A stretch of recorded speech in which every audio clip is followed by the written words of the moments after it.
내가 사랑했던 남자가 어쩌면 내 간을 떼어줘야 살 수 있는 친오빠일지도 모른다는 상상을 해본 적이 있냐고요? 지은호는 요즘 그 상상을 매일같이 했습니다. 누가 이런 상상을 하고 싶어서 하겠냐고요? 그런데 병원에서 한번 의사 입에서 애매한 말이 흘러나오고 나니까 그 이후로 머릿속이 제멋대로 굴러가기 시작한 거예요.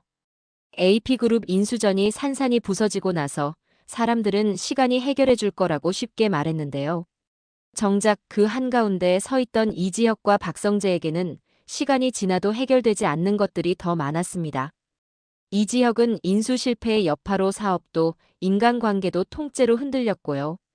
박성재는 겉으로는 여전히 여유로운 재벌 2세처럼 웃어 보였지만 속에서는 무너져 내리고 있었죠. 술줄이라니까. 이지혁은 몇 번이고 성재에게 그렇게 말했습니다. 야, 너나 잘해. 인수전 말아먹은 놈이 무슨 건강 코치야. 박성재는 농담처럼 받아쳤지만 잔을 놓을 생각을 안 했고요. 그 결과가 얼마나 잔인하게 돌아올지 그때는 누구도 몰랐습니다. 문제의 시작은 아주 사소하게 시작됐습니다. AP 인수 실패 이후 박성재는 회사 회계법무 관련 미팅이 계속 꼬여서 며칠째 제대로 잠도 못 잔 상태였는데요. 그날도 야근 중에 회의실에서 갑자기 쓰러졌습니다. 직원들은 처음에는 저혈당이겠거니 과로겠거니 했는데 응급실에서 내려온 첫 소견은 전혀 달랐죠. 간 수치가 너무 높습니다. 정밀 검사 필요해요. 그 한마디로 박성재의 인생이 갑자기 병원이라는 새로운 무대 위로 끌려 올라온 셈이었습니다. 정밀 검사가 끝나고 담당 교수는 가족들을 불러 모으더니 조심스럽게 말했어요. 지금 단계에서는 약물이나 생활습관 개선만으로는 어렵고요. 장기적으로는 간 이식까지 염두에 두셔야 합니다. 고성희는 그 말을 듣자마자 자리에서 벌떡 일어났습니다. 교수님, 우리 성재가 아직 30몇인데 무슨 간 이식이에요. 그냥 좀 쉬면 되는 거 아닙니까? 교수는 차분하게 그러나 단호하게 설명했습니다. 과로와 음주, 스트레스가 오래 누적된 데다 원래 체질적으로 간이 약할 가능성도 있다고요. 다만 다행인 건 아직 완전히 늦지는 않았다는 겁니다. 가족분들 중에 공여가 가능한지 검사를 해보시죠. 그 순간부터 이 집안에게 혈연이라는 단어가 아주 다른 의미로 다가오기 시작했습니다. 가족 검사 얘기가 나오자마자 고성희는 가장 먼저 남편 박진석을 돌아봤습니다. 여보, 당신 먼저 해봐요. 아버지가 해줘야지. 박진석은 고개를 끄덕이긴 했지만 잠깐 눈을 피했습니다. 당연히 해야지. 우리 아들인데. 그 한마디 뒤에 아주 미세한 공기가 끼어 있었는데요. 고성희는 그 기분 나쁜 공백을 정확히 느꼈습니다. 이상철과 김다정 쪽 집안에는 당장은 이식 얘기가 전달되지 않았습니다. 그쪽은 그쪽대로 AP 인수전 실패 후에 상처를 수습하느라 정신이 없었고요. 정순이는 그 와중에 가장 늦게 박성재의 병 소식을 들었습니다. 간이식이 필요할 수도 있다더라. 어디서 들었는지 식당 단골 손님이 슬쩍 흘린 말이었고 정순이는 그 얘기를 들은 순간 묘한 소름이 돋았습니다. 그래, 세상 참 공평하기도 하지.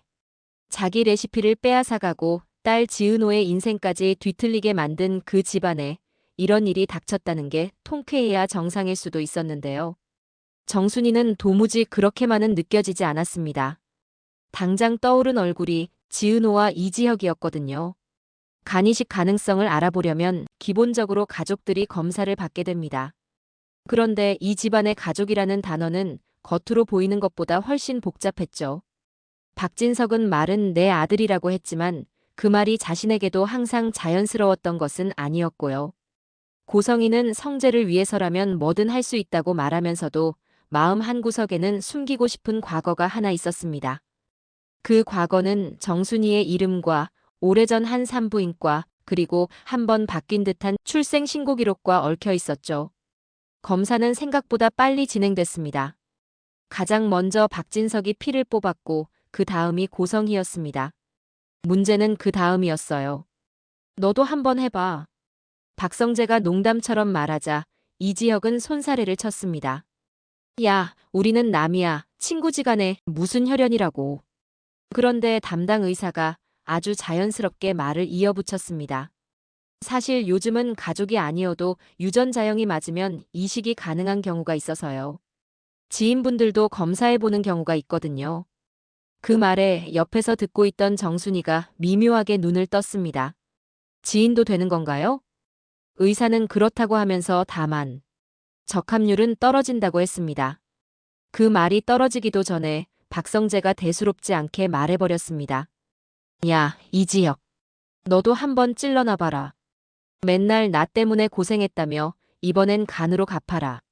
농담이었는데요. 농담 같은 분위기였는데도 이상하게 모두가 웃지를 못했습니다. 이지혁은 결국 소매를 걷었습니다. 야, 찔러서 결과 나오면 그때 생각하자. 안 맞으면 말고. 그렇게 농담으로 시작된 검사가 나중에는 이 집안의 모든 균형을 뒤흔들게 될 줄은 아무도 몰랐죠. 며칠 뒤 병원에서 다시 연락이 왔습니다. 기본 검사 결과가 나왔는데요. 보호자분들 한번 같이 보시겠어요? 지혁과 성재는 함께 진료실에 들어갔고 정순이도 마지못해 뒤를 따랐습니다. 의사는 컴퓨터 화면을 돌려 보이며 조심스럽게 말했어요. 아직 최종 적합 판정까지는 아닙니다. 다만 기초 유전자 수치에서 예상 밖의 부분이 있어서요. 예상 밖이요? 이지혁이 먼저 물었습니다. 보통 친구 사이에서 나올 수 있는 수치는 아니에요. 의사는 마치 객관적인 사실을 말하듯 덤덤하게 설명했습니다. 두 분, 이지혁 씨랑 박성재 씨 유전형이 꽤 비슷한 편입니다. 뭐라고요? 이게 곧바로 혈연이다. 이런 뜻은 아니고요. 다만 가족분들 중에서 비슷한 수치가 나오는 건 흔한데 친구 사이에서 이 정도면 저희도 한 번 더 확인해 봐야겠다 싶어서요. 정순이의 손끝이 순간 굳어버렸습니다. 그럴 리가 없는데. 머릿속 어딘가에서 아주 오래된 기억 하나가 떠올랐습니다. 산부인과 병실, 울음을 그치지 않는 신생아의 울음소리, 서류 앞에서 어딘가 서둘러 사인하던 사람들. 그리고 이 아이는 여기로, 이 아이는 저기로라는 말이 뒤섞여 있던 혼란스러운 공기. 정순이는 무심코 의자 팔걸이를 꽉 움켜쥐었고요. 그럼 저는요? 지혁이 물었습니다.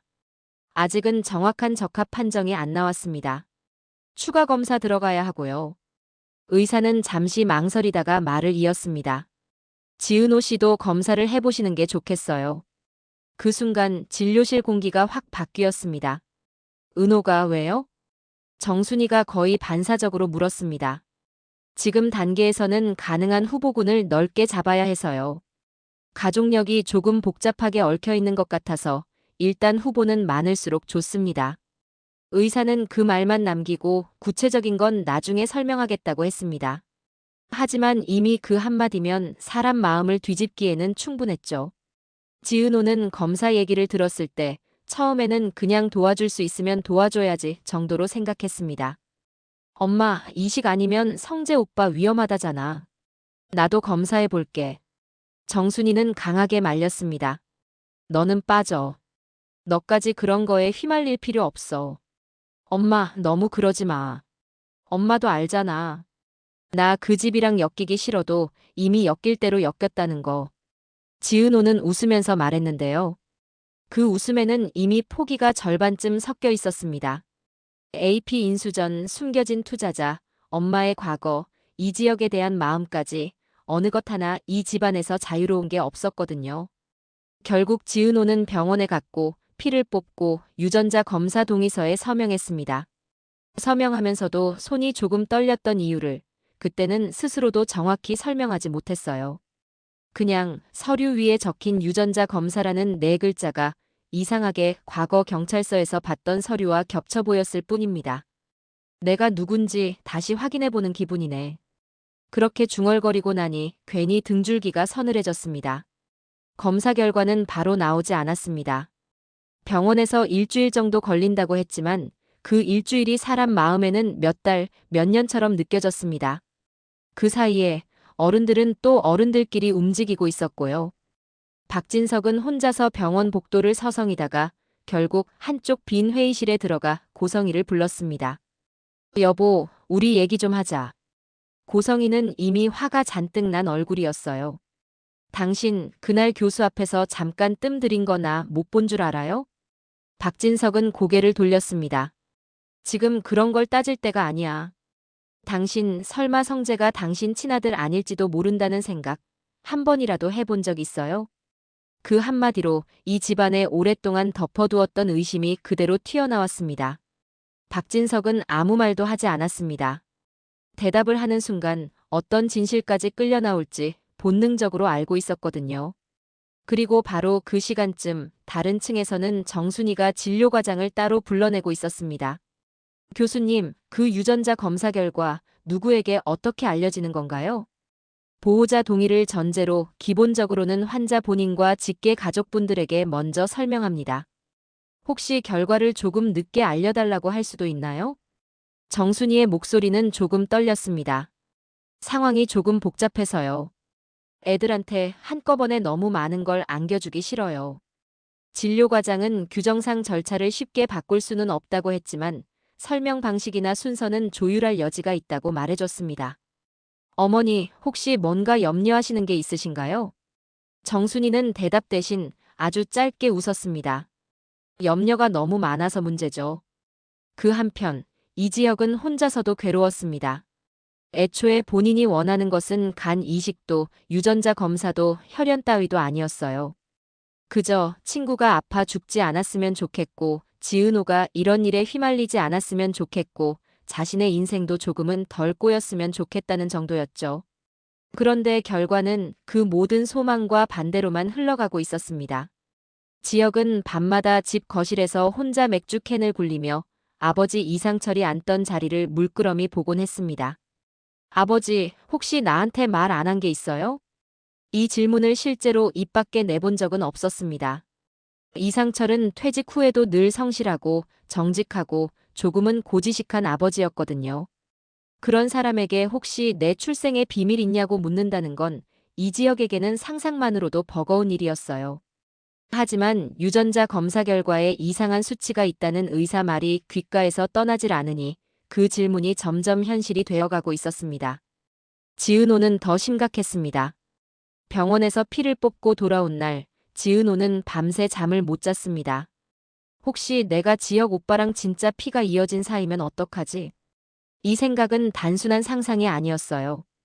예전에 경찰서에서 DNA 일치자 얘기를 처음 들었을 때부터 지은호는 언젠가 이런 날이 올지도 모른다고 어렴풋이 느끼고 있었던 것 같았습니다. 내가 사랑한 사람이 사실은 내 오빠였을지도 모른다는 가능성.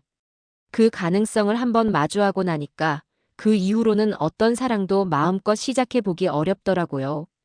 그래서 더더욱 이지혁에게는 끝까지 선배와 친한 사람에서 더 나아가지 못한 채 머물러 있었고요.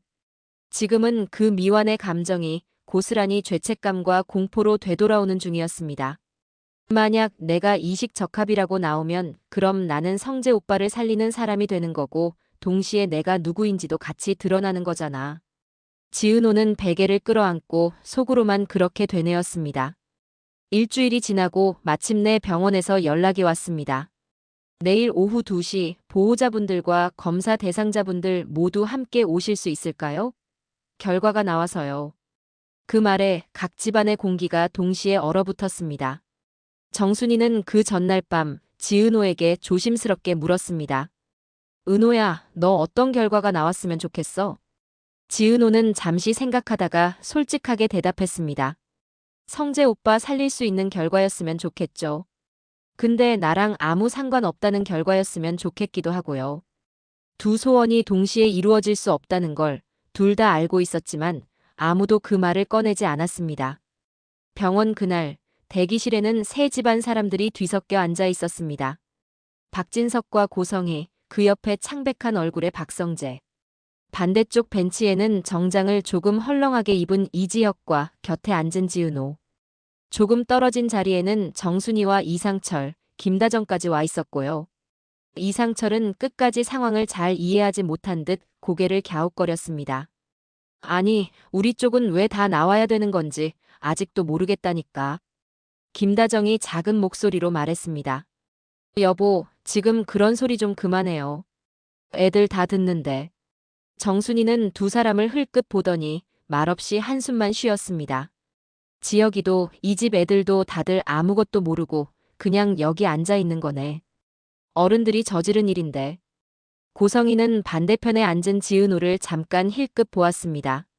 쟤는 왜 여기까지 따라와? 속마음으로는 분명 그렇게 생각했지만 입 밖으로 내지는 않았습니다. 지은호는 눈을 감았다 떴다 하면서 손에 쥔 휴대폰만 만지작거렸어요. 연락처 목록에는 이지혁 선배 이름이 맨 위에 떠 있었지만 전화를 걸지도 문자를 보내지도 못했습니다. 나 혹시라도 결과 나오면 뭐라고 해야 하지? 그 순간 복도 끝에서 담당 교수가 걸어왔습니다. 하얀 가운이 이 병원에서 가장 무거운 진실을 들고 있는 사람 같아 보였어요. 교수 뒤에는 젊은 레지던트 한 명이 서류 뭉치를 들고 따라오고 있었습니다. 교수는 모두를 둘러보더니 차분히 말했습니다. 지혁 씨, 지은호 씨, 그리고 박성재 씨 보호자분들 결과 나왔습니다. 그 한마디에 대기실 공기가 완전히 멈춰버렸습니다. 숨을 들이쉬던 사람도 고개를 돌리던 사람도 그 순간만큼은 다 같은 방향을 바라보고 있었고요. 누군가는 사랑을 잃을 준비를 하고 있었고, 누군가는 가족을 잃을 준비를 하고 있었고, 또 누군가는 지금까지 믿어온 내가 누군지에 대한 정의를 통째로 갈아엎을 준비를 하고 있었습니다. 누가 무엇을 잃게 될지는 아직 아무도 모르는 채로요.